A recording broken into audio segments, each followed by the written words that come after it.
안녕하세요. 반갑습니다. 말씀을 사모하는 여러분, 오늘 말씀이 여러분에게 기쁨이 되고 또 지혜를 주고 여러분의 삶을 평안함으로 이끄는 길잡이가 되기를 바랍니다.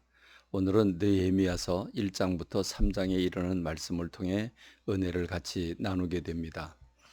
이 부분을 생각하면 참 하나님의 일하시는 것이 얼마나 세밀하시고 친절하시고 아주 명확하신가를 알 수 있습니다. 완전이시죠.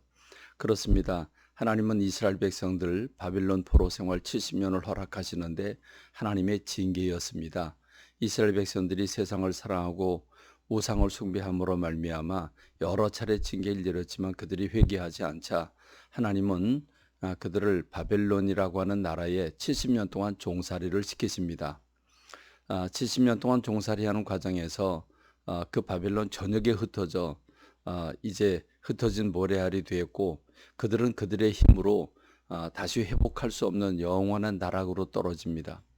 그러나 하나님께서 그 바벨론 견고한 바벨론 성이 무너지게 하시고 그리고 그 무너뜨린 페르시아의 초대왕 고레스라고 하는 사람의 마음을 성령으로 감동시켜 주셔서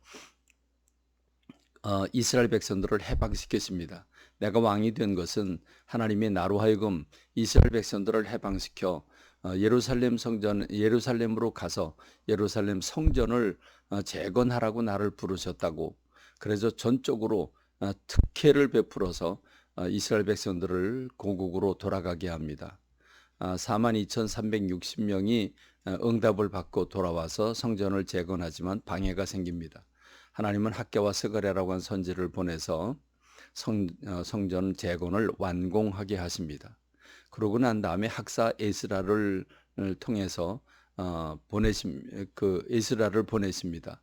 이 학사 에스라는 아론의 16대 정통 제사장이고 학사이면서 말씀에 능통했던 사람인데 하나님이 스룹바벨을 통해서 성전을 재건하게 하셨다면 에스라를 통해서 말씀을 회복하게 하십니다. 그래서 이방 여인과 결혼한 그 여인들을 다 돌려보내는 어마어마한 결단을 하게 되지요.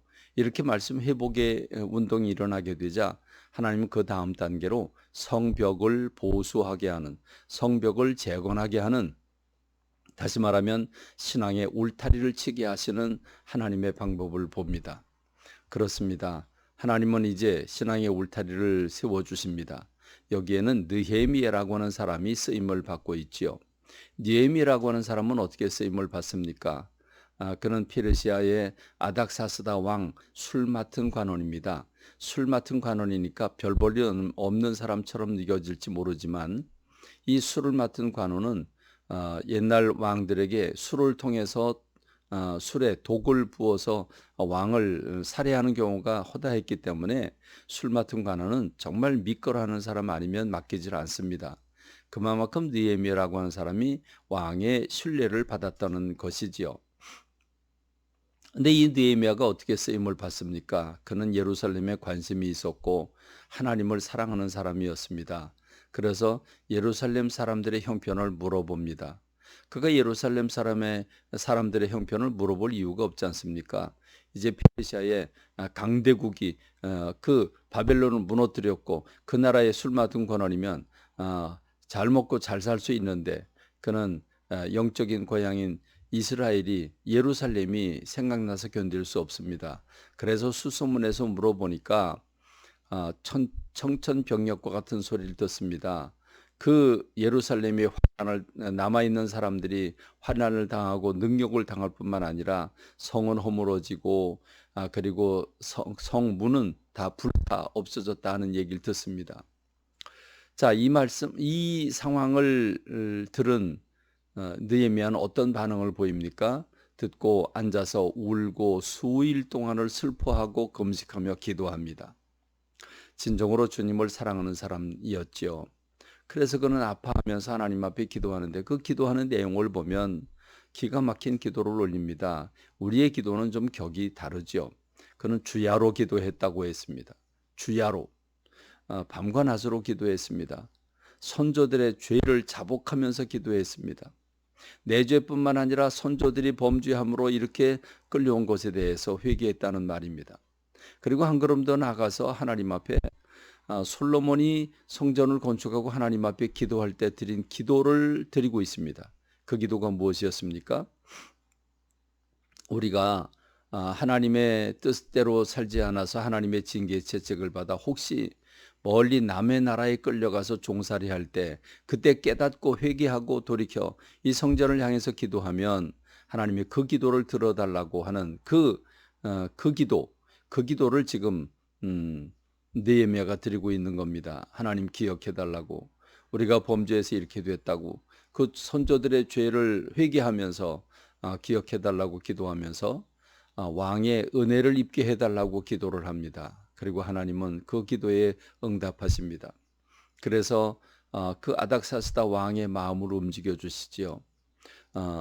어느 날 그 얼굴에 수심이 있는 그 느헤미야를 발견하고 병은 없는 것 같은데 왜 얼굴에 수심이 있느냐. 그래서 여차여차해서 내가 사실은 고국 그 예루살렘이 이렇게 돼서 가슴이 아프다고 그랬더니 그럼 내가 뭘 도와줬으면 좋겠냐. 그래서 나를 그 유다의 총독으로 보내주시면 가서 성벽을 재건하겠다라고 보고를 했고 왕은 기쁘게 그를 보내줍니다. 그래서 그는 유다의 총독으로 오게 되지요.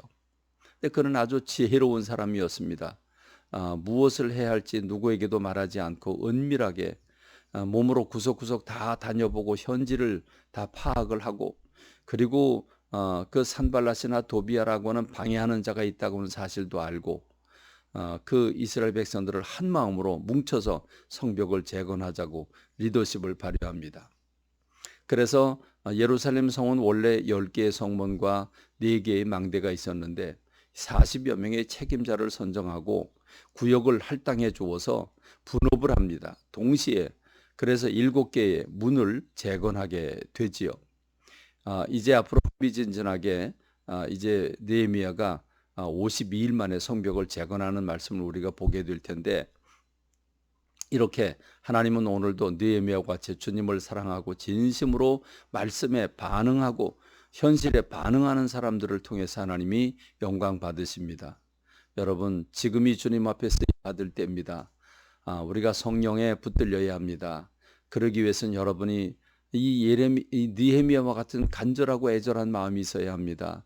지금 주님 앞에 나와 부르짖어 기도할 때입니다.